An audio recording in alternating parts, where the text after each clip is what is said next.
Hello friend, this is Mukesh from Unacademy. आज हम एक बहुत अच्छा वीडियो करने जा रहे हैं जिसमें हम ये एनालाइज करेंगे कि EWS रिजर्वेशन जो इकोनॉमिकली बैकवर्ड सेक्शन है, आर्थिक रूप से पिछड़ा वर्ग है, उनको जो हम 10% जो है रिजर्वेशन मिलता है, उस पे सुप्रीम कोर्ट किन तीन सबसे बड़े सवालों को एनालाइज कर रहा है और अपना वर्डिक्ट सुनाने वाला है कि क्या ये 10% रिजर्वेशन हमारे संविधान के बेसिक स्ट्रक्चर के अगेंस्ट है कि नहीं है। तो चलते हैं, इस वीडियो को स्टार्ट करते हैं। सबसे पहले हम देखते हैं कि अभी ये न्यूज में क्यों है। एकदम करंट न्यूज में मैं आपको डिस्कस कर रहा हूं कि एक संवैधानिक बेंच, ठीक है, वह बैठी है। इससे 10% जो आपका इकोनॉमिक वीकर सेक्शन के लिए हम जो कोटा प्रोवाइड करते हैं, ये 10% का कोटा जो है सरकारी नौकरियां और जो आपके इंस्टीट्यूशंस होते हैं, ठीक है, शैक्षणिक संस्थान होते हैं, उनमें एडमिशन के टाइम पे 10% कोटा चलता है, ठीक है। और हम अगर इसको देखें तो 103वां जो संवैधानिक संशोधन था, उसके through government of India 10% quota को लेके आई थी, ठीक है। और जब ये 10% कोटा आया था, उसी के बाद से बहुत सारे पिटिशनर, ठीक है, याचिकाकर्ता सुप्रीम कोर्ट में उन्होंने याचिका डाली कि ये 10% जो है रिजर्वेशन हमारे संविधान के बेसिक स्ट्रक्चर के अगेंस्ट जा रहा है, इसको आपको क्या करना चाहिए, नल एंड वॉइड अर्थात खत्म कर देना चाहिए। तो उसी चीज का डिस्कशन हो रहा है, सारे पक्षों को सुप्रीम कोर्ट बहुत ध्यान से सुन रहा है, ठीक है। इनफैक्ट जो कॉन्स्टिट्यूशनल बेंच बनी है वो 5 जजों की बनी है, जिसमें चीफ जस्टिस ऑफ इंडिया खुद क्या कर रहे हैं, उसको चेयर कर रहे हैं कि 10% कोटा को हम अलाउ करें या ना करें। तो चलिए दोस्तों, इसी खबर को पूरी डिटेल में हम एनालाइज करते हैं, ठीक। ये आपके सामने chief justice of India U Lalit जो है जी है, ठीक। आपको सबसे पहले ये बताना है कि हमारे कौन से चीफ जस्टिस ऑफ इंडिया हैं, ठीक है। ये प्रीलिम्स में उत्तर प्रदेश क्वेश्चन हमेशा पूछता है, ठीक है। जो ये 5 जजों की बेंच बनेगी, इसमें मैंने आपको ऑलरेडी बता दिया कि भारत के chief justice of India U Lalit ji होंगे और उनके साथ आपके जस्टिस भट्ट हैं, जस्टिस माहेश्वरी हैं, जस्टिस पारदीवाला है, जस्टिस त्रिवेदी है, ठीक है। ये सब डिसाइड करने वाले हैं फ्यूचर ऑफ EWS कोटा। तो आप सभी के दिमाग में आ रहा होगा कि भैया EWS कोटा रहना चाहिए कि नहीं रहना चाहिए। मुझे भी अभी नहीं इसका पता कि रहना चाहिए कि नहीं रहना चाहिए। क्यों? क्योंकि सुप्रीम कोर्ट ऑलरेडी इसकी सुनवाई कर रहा है, देखते हैं इनका डिसीजन क्या आएगा। लेकिन हमें यह तो पता होना चाहिए कि जो याचिकाकर्ता इसके अगेंस्ट में, ठीक है, बोल रहे हैं, उनका क्या व्यू है और सरकार का क्या व्यू है, ठीक है। आगे बढ़ते हैं। 3 बड़े क्वेश्चन वो कौन कौन से हैं जिनपे सुप्रीम कोर्ट की 5 जजों की बेंच निर्धारित करने वाली है कि ये नल एंड वाइड होगा या इसको हम अलाउ करेंगे, ठीक है। तो समझते हैं। देखो, जो हमारा 133वां यानी 103 कॉन्स्टिट्यूशनल अमेंडमेंट है, ठीक है ना, तो वह हमारा बेसिक स्ट्रक्चर, ठीक है ना, जो हमारा बेसिक स्ट्रक्चर, और बेसिक स्ट्रक्चर का सिद्धांत कब आया था कमेंट बॉक्स में जरूर लिखिएगा, नहीं तो स्लाइड के लास्ट में मैं आपको बताऊंगा ही। तो अगर राज्यों को यह अधिकार दे दिया जाए कि उनको कुछ स्पेशल प्रोविजन दे दिए जाए जिससे कि वो आर्थिक आधार पे रिजर्वेशन डिसाइड कर सके, तो क्या यह अधिकार देना संविधान की मूल विचारधारा के खिलाफ तो नहीं है, ठीक है। पहला यह क्वेश्चन होगा, ठीक है। पहला क्वेश्चन क्या है, मैं दोबारा बता रहा हूं। पहला क्वेश्चन यह है कि जो 103वां कॉन्स्टिट्यूशनल अमेंडमेंट है, जिसमें राज्यों को स्पेशल प्रोविजन दिया जा रहा है कि आप आर्थिक आधार पे क्या करें, आरक्षण लागू कर सकते हैं, यह प्रोविजन उनको देना हमारे संविधान के मूल ढांचे के खिलाफ तो नहीं जा रहा है, ठीक है। दूसरा क्वेश्चन क्या एनालाइज कर रहे हैं सुप्रीम कोर्ट की 5 जज की बेंचेस, कि जो स्पेशल प्रोविजन है, ठीक है, आर्थिक आधार पे 10% जो आरक्षण देने वाला, तो वो वो इंस्टीट्यूट जो क्या है अनएडेड इंस्टीट्यूट है, यानी कि जो सरकार से कोई वित्तीय सहायता नहीं लेते हैं, ऐसे शैक्षिक संस्थानों पे अगर हम ये 10% कोटा जो है उनको फोर्स करते हैं कि आप भी 10% कोटा दें EWS को, तो ये क्या उनके द वे ऑफ जो है एक हम कहते हैं ना कि हमारे पास फंडामेंटल राइट है कि हम किस तरीके से अपने प्रोफेशन को करें, ठीक है, किस तरीके से हम अपने व्यापार को करें, ठीक है। तो हम का मतलब क्या, प्राइवेट जो अनएडेड इंस्टीट्यूट कह रहे हैं कि ये हमारी फ्रीडम के खिलाफ है कि सरकार हम पे थोप रही है कि भैया आप 10% आरक्षण दो, जबकि हम जो है 10% के आधार पे मेरिट के बेस पे जो है क्या करते हैं, बच्चों को लेते हैं, ठीक है। तो ये भी पिटिशनर वाले लोगों ने जो है क्या करा है, दायर करा है। तो क्या किसी को फोर्सफुली ये कहना कि भैया कि आप जो है इस आरक्षण के थ्रू बच्चों को लेंगे, तो क्या ये उनकी जो एक तरीके से हमें हमारे संविधान में उनको राइट टू प्रोफेशन है उसके बेसिक स्ट्रक्चर के खिलाफ तो नहीं जा रहा है? आप समझ रहे हो।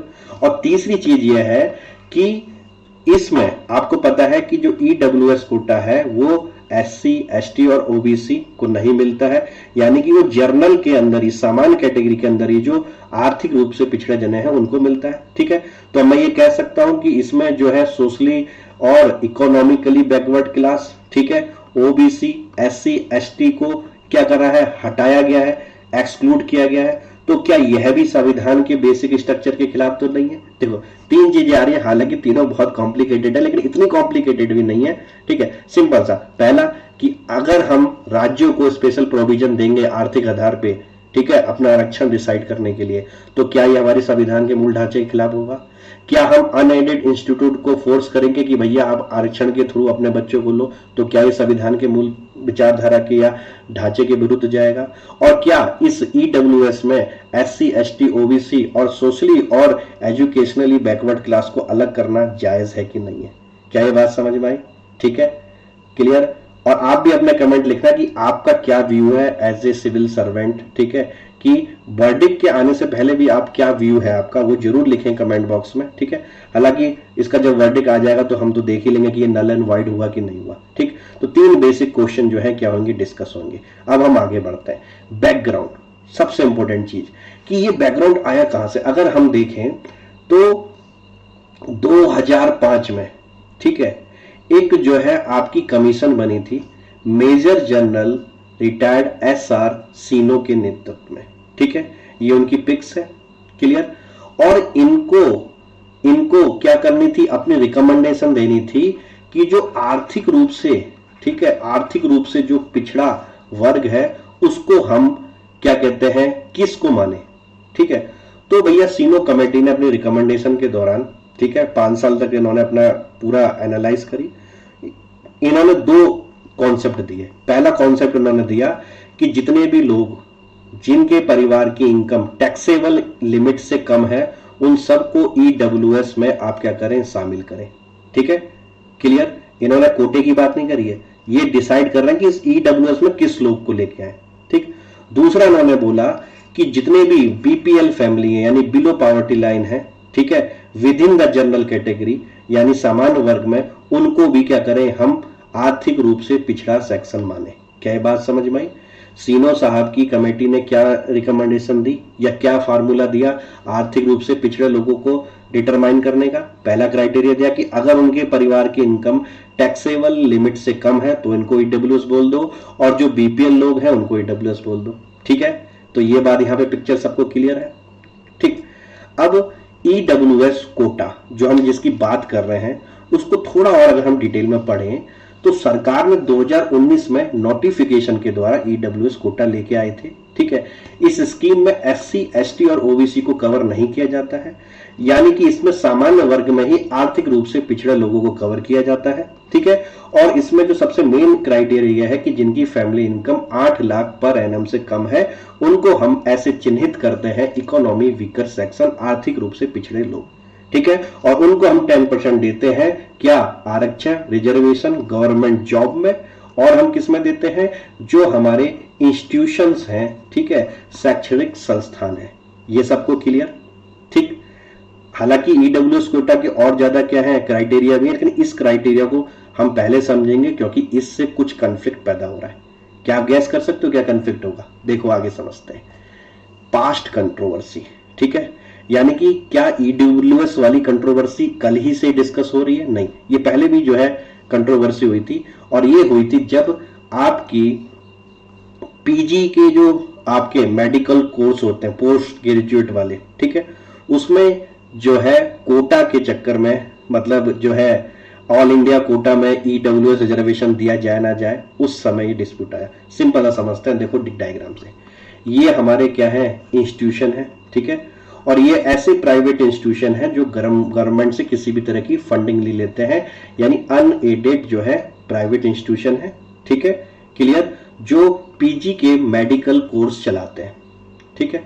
अब इन्होंने बोला कि काउंसलिंग के टाइम पे कि भैया हम 10% ईडब्ल्यूएस कोटा नहीं देंगे, ठीक है, हम अपना मेरिट के आधार पे बच्चों का क्या करते हैं, चयन करते हैं, और अगर आप हम पे 10% ईडब्ल्यूएस फोर्स करते हो तो ये हमारे जो है बेसिक राइट के क्या है, आपके खिलाफ है, क्योंकि हमें अपना प्रोफेशन करने की आजादी है, ठीक है। हालांकि आपको सुनने में थोड़ा गलत लग रहा होगा, ठीक। अब क्या हुआ, जब ये इशू गया तो भैया और भी तथ्य हमें सुप्रीम कोर्ट को रखने पड़ते हैं, ठीक है। एक तथ्य यह भी रखा गया कि जो सरकार ने 2019 के नोटिफिकेशन में 8 लाख रुपए पर एनम, ठीक है, ये इनकम क्राइटेरिया रखा, वो किस आधार पर रखा, ठीक है।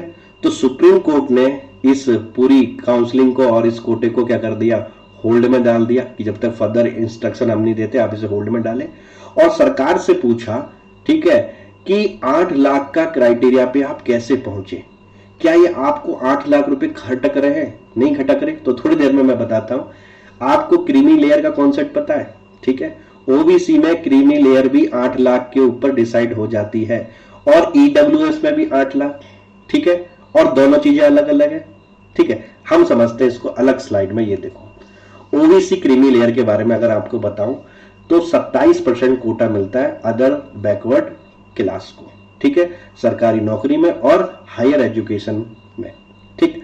और इसमें क्या है कि सारे ओबीसी जो हमारे क्या कहते हैं कैंडिडेट्स हैं उन सबको नहीं मिलता, ओबीसी में से भी ऐसे ओबीसी जिनकी एनुअल इनकम परिवार की 8 लाख से ऊपर है वो क्रीमी लेयर में आते हैं, ठीक है, और उनको ये 27% वाला कोटा नहीं मिलता। देखो नीचे लिखा भी है, those following with in the creamy layer can not get this benefit, ठीक है ना, क्लियर। यानी मैं कह सकता हूं कि क्रीमी लेयर की थ्रेशोल्ड लेवल इनकम क्या है, 8 लाख रुपए पर एनम, ठीक है। अब मुझे थोड़ा एक कैलकुलेशन करके या एनालाइज करके बताओ, ये है ईडब्ल्यूएस, ईडब्ल्यूएस पे 8 लाख का क्राइटेरिया आपने लगाया आर्थिक आधार पे, ठीक है, यानी इकोनॉमिक आधार पे, जबकि ओबीसी में 8 लाख का क्राइटेरिया, ठीक है, ये किसके आधार पर लग रहा है, सोशल बैकवर्डनेस के अनुसार से, यानी सामाजिक रूप से पिछड़ेपन के आधार पे, ये आर्थिक रूप से पिछड़ेपन पे आधार पे। तो क्या आपको लगता है कि आर्थिक और सामाजिक पिछड़ापन का सेम क्राइटेरिया होना चाहिए? आप सोचिए इसको, ठीक है, और जबकि आर्थिक और सामाजिक दोनों चीजें अलग है कि नहीं है, ठीक है।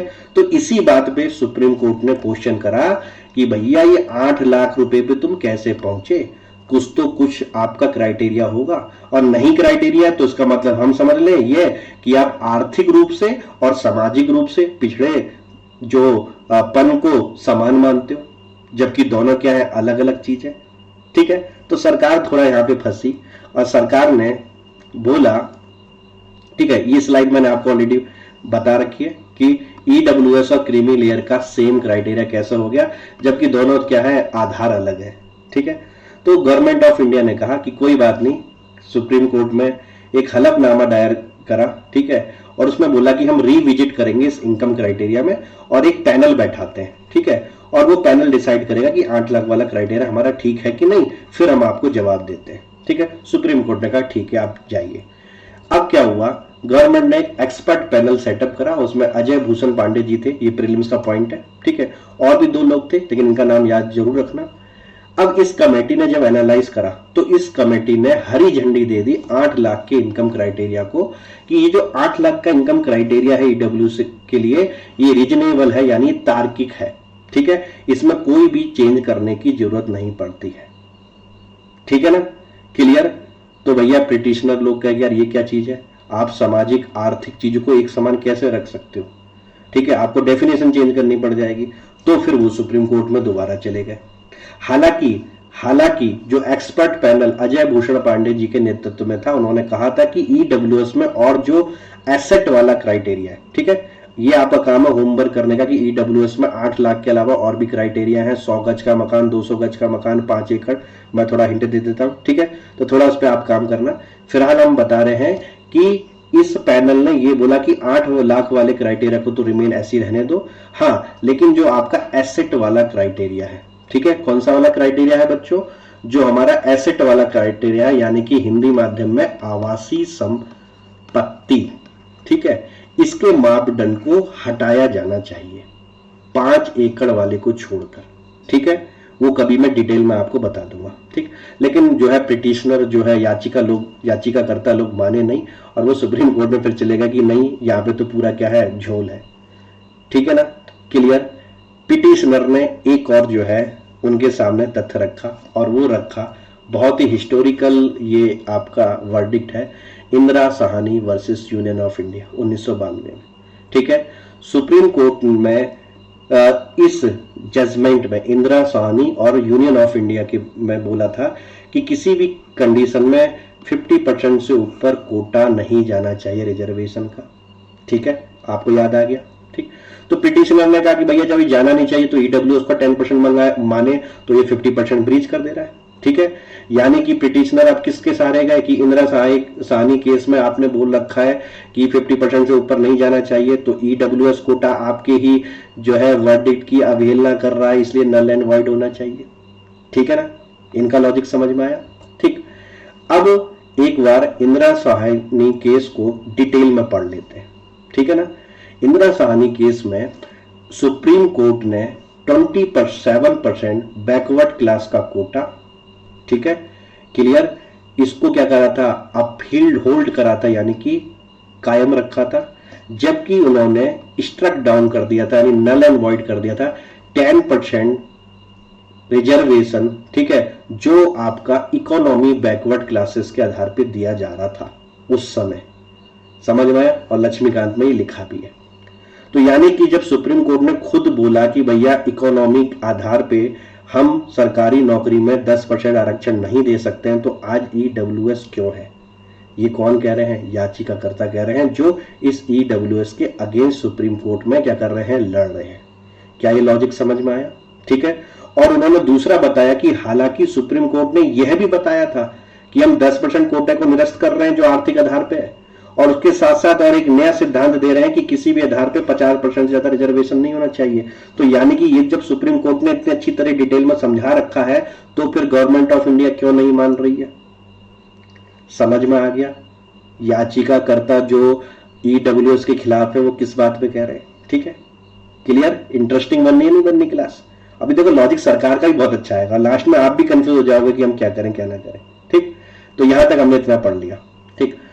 अब दूसरा जो है आपका पॉइंट, याचिकाकर्ता जो है आपके अनएडेड एजुकेशनल इंस्टीट्यूट की तरफ से आए, ठीक है, उन्होंने लिखा कि on the behalf of the private unaided educational institute they argued that the fundamental right to practice a trade और प्रोफेशन इज वायलेटेड, जो मैंने आपको पहले बता रखा है। उन्होंने बोला कि अगर हमें स्टेट कंपेल करता है रिजर्वेशन पॉलिसी को लाने के लिए अपने अपने संस्थानों में, ठीक है, तो ये हमारे फंडामेंटल राइट ट्रेड और प्रोफेशन के खिलाफ जाता है, ठीक है ना, क्लियर। हम चाहते हैं कि मेरिट के आधार पे करें, आप चाहते हो कि ईडब्ल्यूएस के आधार पे 10% हम सीटें दें। और ये कौन सा केस है, वही जो आपका पीजी मेडिकल कोर्सेज की काउंसलिंग के टाइम पे आया था, ठीक है, जिसमें सुप्रीम कोर्ट ने यथास्थिति बनाए रखने का क्या दिया था, दोनों पार्टियों को बताया था। सबको समझ में आ गया, ठीक है, आगे बढ़े, सबको क्रिस्टल क्लियर हो रहा है। अब सरकार क्या कहती है, देखो सरकार कहती है कि वी हैव डीपीएसपी। डीपीएसपी क्या होता है, directive principle of state policy, यानी राज्य के नीति निर्देशक तत्व, कि हमारे पास आर्टिकल नंबर 46 में ये साफ साफ लिखा है कि राज्य चाहे तो अपने आर्थिक रूप से कमजोर सेक्शन को प्रोटेक्ट करने के लिए उनके इंटरेस्ट में कुछ भी काम कर सकती है। अर्थात हमारा 10% ईडब्ल्यूएस का जो कोटा है वह कॉन्स्टिट्यूशनल पावर ले रहा है आर्टिकल नंबर 46 से। अब मुझे कमेंट बॉक्स में बताना कि डीपीएसपी क्या जस्टिसेबल पार्ट है, ठीक है ना, क्लियर है तो बताना और नहीं है तो बताना कमेंट बॉक्स में। तो पहला स्टैंड सबको समझ में आया सरकार का। सरकार कह रही कि हमारे पास डीपीएसपी, हम जो है क्या कर सकते हैं, कुछ भी कर सकते हैं। ठीक है, कोई बात नहीं, आगे बढ़ते हैं। सरकार फिर कह रही है कि the government set to sustain a challenge against a constitutional amendment. एक संवैधानिक संशोधन को, ठीक है, आपको अनकॉन्स्टिट्यूशनल बनाने के लिए, ठीक है, यह बताना पड़ेगा कि कहां पे हमने संविधान को अल्टर किया है। अल्टर मतलब जहां पे हमने काट पीट करी है। हमने तो संविधान में कुछ भी चीज अल्टर नहीं करी, काट छाट तो हमने कुछ करी नहीं। तो आप किस बेस पे बोलोगे कि ये हमारे बेसिक स्ट्रक्चर के खिलाफ है? समझ में आया? सरकार की दलील नंबर 2। क्या ये बात समझ में आई? और सरकार यहां पे भी नहीं रुकती, इवन इंदिरा साहनी केस के प्रिंसिपल को भी समझाती है अपने नजरिए से। सरकार कहती है कि कहीं पे भी हमारे संविधान में ये नहीं लिखा है कि 50% की लिमिट है। देखो क्या लिखा है, on Indira Sawhney principle the government says it is not a constitutional provision of 50% limit. ठीक है ना, इट इज ए वर्डिक्ट, यानी कि वो कह रहे कि ये केवल सुप्रीम कोर्ट का वर्डिक्ट था, ये किसी तरीके से संवैधानिक व्यवस्था के अंदर नहीं है, प्रोविजन नहीं है। अब आप बोलोगे सर सुप्रीम कोर्ट ने जो कह दिया वो सब कॉन्स्टिट्यूशनल होगा। ठीक है, थोड़ा चीजों को समझो। तो हमें अभी भी नहीं पता कि कौन जीतेगा इसमें, लेकिन अगर आप इनकी चीजों को नहीं समझोगे ना तो फिर आप नहीं समझ पाओगे। ठीक, तो सरकार के थोड़े चश्मे से देखो। सरकार कह रही है कि हमने तो कहीं नहीं देखा कि कॉन्स्टिट्यूशन में लिखा हुआ है कि 50% से ऊपर चले जाओ, तो it is a not a constitutional provision. ठीक है, और उसका एक उन्होंने एग्जाम्पल भी दे दिया, जैसे कि उन्होंने बोला कि तमिलनाडु के अंदर 68% रिजर्वेशन है जो हाई कोर्ट ने वैलिडेट कर रखा है, और सुप्रीम कोर्ट ने भी इसके ऊपर कभी भी आवाज नहीं उठाई या कभी भी इसको नल एंड वॉइड नहीं करा, कभी भी इसे बैन नहीं करा। से या सुनो, यानी सुप्रीम कोर्ट भी इनडायरेक्टली सपोर्ट कर रहा है तमिलनाडु के 68% रिजर्वेशन को। कर रहा है कि नहीं कर रहा? अगर इंदिरा साहनी प्रिंसिपल अगर हमारा कॉन्स्टिट्यूशनल प्रोविजन होता तो फिर ये कॉन्स्टिट्यूशनल प्रोविजन के खिलाफ जाता। ठीक है ना, तो हम मानते कि हमने कुछ अल्टर किया, हमने तो कुछ ऐसा किया नहीं, और आपके सामने एग्जाम्पल भी है। ये भी सॉलिड पॉइंट है। ठीक है, क्लियर? और आगे समझते हैं। अब भैया सुप्रीम कोर्ट के पास है चश्मा। ठीक है, और सुप्रीम कोर्ट ही फाइनल अथॉरिटी है कि बेसिक स्ट्रक्चर क्या होता है इसको डिफाइन करने वाली। और अभी तक हमने सुप्रीम कोर्ट के ही वर्डिक्ट से यह सीखा है कि क्या क्या चीजें, या सुप्रीम कोर्ट के ही हमने अवार्ड से ये इंटरप्रिटेट किया है कि क्या क्या हमारे संविधान का बेसिक स्ट्रक्चर है। ठीक है ना, और ये आगे और भी बेसिक स्ट्रक्चर क्या होंगे, जुड़ते रहेंगे, ऐसी संभावना है। ठीक, तो ये तो भैया केवल सुप्रीम कोर्ट को पता है, और सुप्रीम कोर्ट अपने ही चश्मे से देखेगी कि भैया कॉन्स्टिट्यूशनल एक तरीके से प्रोविजन का वायलेशन हुआ है कि नहीं हुआ है। ठीक है, और बेसिक स्ट्रक्चर का वायलेशन हुआ है कि नहीं हुआ। ठीक है, अब आपके दिमाग में आ रहा होगा सर ये बेसिक स्ट्रक्चर क्या होते हैं, इसे भी थोड़ा बता दो। लास्ट में मैं ये भी बता दूंगा आपको कि अभी तक सुप्रीम कोर्ट के जो वर्डिक्ट्स हैं उनके आधार पे हमने क्या क्या इंटरप्रिटेट करें बेसिक स्ट्रक्चर। ठीक है बच्चों, क्लियर? ठीक, अब ये भी जो है गवर्नमेंट का क्या है व्यू है, और वो कह रही कि ऑलरेडी हमने होमवर्क कर रखा है। ठीक है, मतलब हमारा ईडब्ल्यूएस कोटा जो है 100% क्या है, एक तरीके से वैलिड है। कैसे, देखो समझो। ये कह रहे हैं कि जो हमने 103वां संविधान संशोधन करा था, ठीक है, हमने उसमें आर्टिकल 15(6) और 16(6) नई इंट्रोड्यूस करी है। ठीक है ना, क्लियर? और उसके अंदर हमने ये पावर दी है किसके लिए, 10% रिजर्वेशन आर्थिक आधार पर। ठीक है, और वो लोग ओबीसी, एससी, एसटी ये लोग नहीं होने चाहिए, यानी अदर देन दीज लोग। ठीक है, और उससे क्या होगा, हायर एजुकेशन में और सरकारी नौकरियों में क्या मिले, कोटा मिले। यानी सरकार कह रही है कि हम केवल हवाई बातें नहीं कर रहे हैं, पहले हमने संविधान संशोधन किया और उसके आधार पर बनाया। तो यानी आर्टिकल 15 और 16 फिर से महत्वपूर्ण हो गई हैं बच्चों। ठीक है ना, क्लियर? समझ में आया? तो सरकार तो भैया अपना होमवर्क करके बैठी हुई है। ठीक, और इस अमेंडमेंट में हमने इंपावर कर दिया, शक्ति दे दी राज्य सरकार को कि आप रिजर्वेशन प्रोवाइड कर सकते हो इकोनॉमिक बैकवर्ड के आधार पर। तो 15(6) और 16(6) आने से पहले का क्या मतलब था, मतलब पहले क्या चलता था उसको भी देख लें। चलो समझते हैं। देखो आर्टिकल 15 क्या कहती है, आर्टिकल 15 कहती है कि कोई भी राज्य जो है डिस्क्रिमिनेट नहीं कर सकता है रिलीजन के आधार पे, रेस के आधार पे, कास्ट के आधार पे, सेक्स के आधार पे और प्लेस ऑफ बर्थ के आधार पर। समझ में आया? क्लियर? ठीक, और आर्टिकल 16 कहती है कि हर किसी को इक्वल अपॉर्चुनिटी मिलनी चाहिए पब्लिक एम्प्लॉयमेंट में, सरकारी नौकरी में। ठीक है ना, क्लियर। तो अगर 15 और 16 में हम अमेंडमेंट नहीं करते तो फिर यहां पे क्या हो जाता, नल एंड वॉइड हो सकता था। क्यों? क्योंकि वो कहते हैं भैया ईडब्ल्यूएस कोटा आपने आर्थिक आधार पे दिया है, ठीक है, इकोनॉमिक वाले आधार पे दिया है। क्लियर, ठीक। और आपका इसके रिलेटेड क्या आपको आर्टिकल 15 में और आर्टिकल 16 में राज्य को शक्ति है, राज्य को शक्ति है कि नहीं, या पावर है कि नहीं? ठीक है, तो भैया वो निकलती नहीं। ठीक है, तो वो नल एंड वॉइड हो जाता। यानी कि अगर हम पहली की परिस्थिति देखें तो नल एंड वॉइड हो जाता, लेकिन सरकार कह रही है कि नहीं, ध्यान से सुनो, हमने इसमें क्या कर दिया है, अमेंडमेंट कर दिया है। हमने 15(6) भी लिया है, 16(6) भी लिया है, जिसमें हमने राज्य को शक्ति दे दी ईडब्ल्यूएस यानी आर्थिक आधार पे रिजर्वेशन देने की। क्या ये बात समझ में आई? ठीक है, तो सरकार का ये जो होमवर्क ऑलरेडी सरकार ने कर रखा 15, 16, 6 समझ में आया। ठीक है, इसके अंदर उन्होंने इम्पावर कर दिया है। ठीक, तो सरकार कह रही है ऑलरेडी हमने सारा ही कॉन्स्टिट्यूशनल अमेंडमेंट करके लिया है, इसलिए हमारा नल एंड वॉइड नहीं होगा। ठीक है, क्लियर। आर्टिकल 15, 16 भी आपको पता चल गई। अब देखते हैं बेसिक स्ट्रक्चर। बच्चों बेसिक स्ट्रक्चर हमने शुरू से इतना ज्यादा बोला कि आप भी सुन सुन के थक गए होंगे। बेसिक स्ट्रक्चर का केस जो है आपका Kesavananda Bharati versus state of Kerala 1973 में आया था। ये भी मैंने आपको सबको पढ़ा रखा है। ठीक, बेसिक स्ट्रक्चर में अभी तक जो हमने इंटरप्रिटेट किया है उसका मतलब यह है कि सुपरमेसी होनी चाहिए कॉन्स्टिट्यूशन की, संविधान की, रूल ऑफ लॉ का पालन होना चाहिए, जुडिशरी इंडिपेंडेंस होनी चाहिए, सेपरेशन ऑफ पावर होनी चाहिए, सोवरेन डेमोक्रेटिक रिपब्लिक, ये तीनों शब्द क्या हैं आपके एक तरीके से बेसिक स्ट्रक्चर का पार्ट है। पार्लियामेंट्री सिस्टम खुद बेसिक स्ट्रक्चर का पार्ट है। फ्री एंड फेयर इलेक्शन खुद बेसिक स्ट्रक्चर का पार्ट है। अर्थात किसी भी केस में इन बेसिक स्ट्रक्चर से खिलवाड़ होगा तो सुप्रीम कोर्ट तुरंत आर्टिकल 13 का यूज करके जुडिशियल रिव्यू करेगी और उस कानून को नल एंड वॉइड मतलब निस्ते नाबूद कर देगी। समझ में आया? क्लियर। तो अभी तक की इंटरप्रिटेशन से ये सारी चीजें बेसिक स्ट्रक्चर आई हैं। अब भैया जो है संविधान के जो आर्टिकल्स हैं उनकी विचारधारा को इंटरप्रेट करना सुप्रीम कोर्ट का काम है। कमेंट बॉक्स में जरूर लिखना कि who is the guarantor of fundamental right in India. ठीक है, मौलिक अधिकारों का जो गारंटर कौन है। ठीक, और वो गारंटर ही डिसाइड करने वाला है कि भैया बेसिक स्ट्रक्चर का वायलेशन हुआ है कि नहीं हुआ है।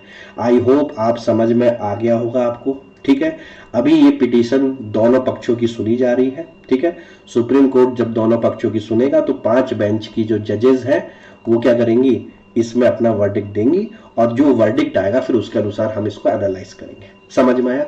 आज की इस ईडब्ल्यूएस वाले वीडियो में मैंने कोई इससे रिलेटेड ना एमसीक्यू बनाए हैं ना कोई मेंस का क्वेश्चन बनाया है। इसलिए नहीं बनाया क्योंकि हमें थोड़ा वेट एंड वॉच करना पड़ेगा। ठीक है, अगर ये नल एंड वॉइड होता है तो उस अनुसार मेरा क्वेश्चन बनेगा, और अगर ये अपहेल्ड होता है मतलब जारी रहता है तो मेरा क्वेश्चन अलग बनेगा। ठीक है ना। हालांकि इस पूरे लेक्चर में बहुत सारे प्रीलिम्स और मेंस के पॉइंट है। ठीक है ना, क्लियर। अब रहा जो हमने प्रीवियस क्लास करी थी चीता के ऊपर, याद है? तो मैंने उस पर एक क्वेश्चन दिया था। प्रीवियस क्लास का क्वेश्चन था कि चीता की पॉपुलेशन के बारे में क्या सही है। South Africa is the largest population, about 4500 चीता, बिल्कुल सही स्टेटमेंट है। चीता भारत से एक्सटिंक्ट हो गया था 1952 में, बिल्कुल सही स्टेटमेंट है। चीता रीइंट्रोड्यूस किया जा रहा है कूनो नेशनल पार्क में, बिल्कुल सही स्टेटमेंट है। कूनो नेशनल पार्क महाराष्ट्र में, बिल्कुल गलत, ये तो एमपी में है। तो आंसर क्या होगा 1, 2, 3। तो आप देख लेना क्या आंसर होगा। ठीक है ना, क्लियर। बस एक रिक्वेस्ट आपसे है कि आपका जो ये ईडब्ल्यूएस कोटा पे मैंने जो आपको पूरी एनालिसिस दी है इसमें आपके क्या विचार हैं ये जरूर लिखना। ठीक है, क्लियर।